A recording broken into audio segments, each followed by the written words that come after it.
Cari maklumat dan berita politik yang bebas, kupasan yang tepat, panas. Dapatkannya secara eksklusif hanya di Jom Channel. Komitmen kami, rentasan berita Isnin hingga Jumaat. Berbicara dan isu semasa, kami garapkan secara langsung. Panel-panel berkaliber dan profesional. Interaktif, pandangan anda kami raikan. Jangan lupa bersama kami di setiap hujung minggu dalam edisi khas mingguan. Jom Channel, moving forward, sharing a new experience.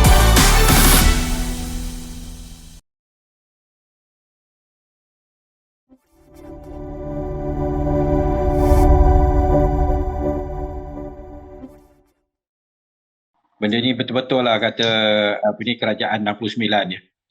Kerajaan 69 yang orang terbalik. Muhyiddin Mahidin telah dikatakan kerajaan gagal, dan yang mengatakan kerajaan gagal itu adalah UMNO sendiri, pemimpin-pemimpin UMNO sendiri, Zahid dan sebagainya. Lepas tu bila dia dah dijatuhkan, dilantik pula sebagai pengerusi Majlis Pemulihan Negara bertaraf menteri. Alasan yang diberi ialah atas kejayaan dia menangani masalah pandemik COVID dan sebagainya ya. Lalu inilah yang jadi tanda tanya ya. Pada awalnya awak kata gagal ya, dan rakyat pun dah nampak sebagai gagal ya, satu dunia pun dah nampak sebagai gagal ya, tapi tiba-tiba awak lantik dia sebagai pengurusi ya, bukan sebagai ahli jawatan kuasa. Dia pengurusi yang nak memimpin persoalan pemulihan negara dalam menangani COVID, dalam menangani masalah ekonomi negara ya, dan sebagainya.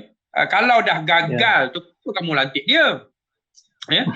Inilah yang jadi tanda tanya bagi ramai, tapi kita semua faham kenapa tu Habib? Ini semua adalah jawatan sogokan ya. Bertaraf menteri ya, jawatan sogokan, nak kekalkan sokongan ya. Menteri-menteri jangan cakaplah pasal prestasi, kerana KPI dia pun tak tahu apa. Hala tuju yang nak dibawa pun tak dibincang, tak dipersetujui ya. KPI menteri-menteri Perikatan Nasional, Barisan Nasional, dan sekarang ni Barisan Nasional, Perikatan Nasional, KPI dia satu je.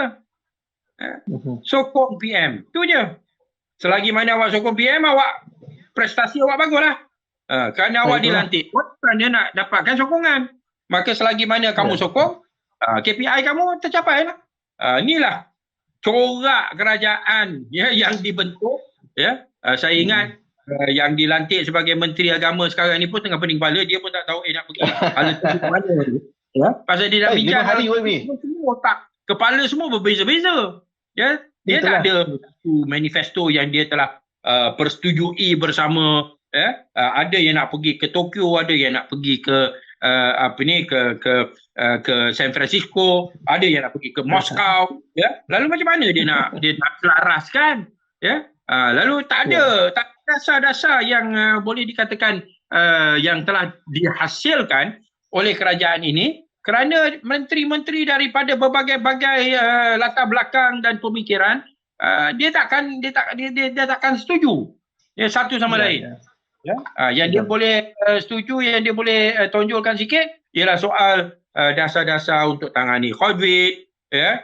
Tu memanglah pandemik dan SOP, beli vaksin, itu je lah. Selain daripada beri makanan, bakul makanan, kotak makanan ya, sampul makanan, apalah, itu je lah ya. Tak selesai masalah ekonomi negara ya, masalah ekonomi rakyat ya. Hanya nak beri, dia ingat dia pun, rakyat ni pun boleh disogok jugalah dengan beras lah dan sebagainya ya.